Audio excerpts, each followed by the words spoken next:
नाज़रीन, गंबड़ जे भरपासे में corona virus तेज़ी सां पखिड़जण खां पोइ शहर जा मुख़्तलिफ़ इलाइक़ा सील कया विया आहिनि। जॾहिं इंतिज़ामिया तरफ़ां वधीक इलाइक़नि खे सील करण ते गौर कयो पियो वञे। तफ़सील ॿुधाइण लाइ असां सां वीडियो लिंक ते मौजूद आहे गंबड़ मां मेहरान टीवी जो रिपोर्टर बादशाह भंड। जी बादशाह, कोरोना वायरस जी कहिड़ी सूरत हाल आहे ऐं कहिड़नि इलाइक़नि खे सील कयो वियो आहे?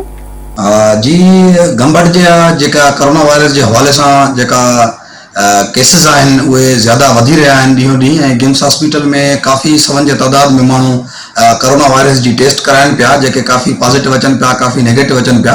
ऐं उन ई हवाले सां DC खैरपुर हिकिड़ो अहिड़ो नोटिफिकेशन जारी कयो जेको गंबड़ में पाड़ा आहिनि, 2 पाड़ा सील करण जे हवाले सां। शेख माला पाड़ो आहे, ॿियो गरीबाबाद, जेके मुकमल तौर इंतज़ामिया सील कराया आहिनि। ऐं मां वधीक तव्हांखे ॿुधाईंदो हलां त गंबड़ में जेके ॿिया जेके वॾा वॾा सेंटर आहिनि, नादरा सेंटर हुजे या काफ़ी ॿिया के इदारा आहिनि सरकारी, उहे बि खुलियल आहिनि, उते काफ़ी रश आहे।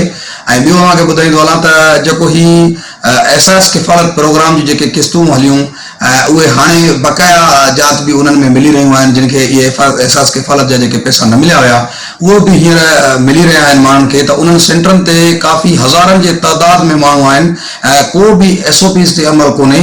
ऐं मां खे ॿियो ॿुधायां त पाड़ा जेके सील कया विया आहिनि उन्हनि में बिल्कुलु रस्ता उहे बंदि आहिनि, बाक़ी माण्हुनि जो उतां अचणु वञणु बिल्कुलु आहे ऐं काई बि उन्हनि खे रोक टोक न आहे। बाक़ी सिर्फ़ु उहे रस्ता बंदि कया विया आहिनि, का वॾी गाॾी उतां न पई गुज़री सघे, बाक़ी बाइक वग़ैरह पंधु माण्हू उहे निकिरनि पिया।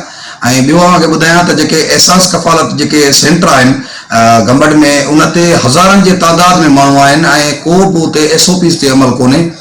लेडीज़ हुजे मर्द हुजनि, उन जॻह ते हज़ारनि जे तइदाद में माण्हू आहिनि, पर पुलिस या इंतज़ामिया उते को बि अहिड़ो इंतज़ाम न कयो आहे त जीअं माण्हू उते SOPs ते अमल करे सघनि, जेके जीअं हुननि खे पंहिंजी उहा क़िस्त बि मिली सघे ऐं माण्हू जीअं हिन वबा खां बची सघनि। बादशाह जी महिरबानी।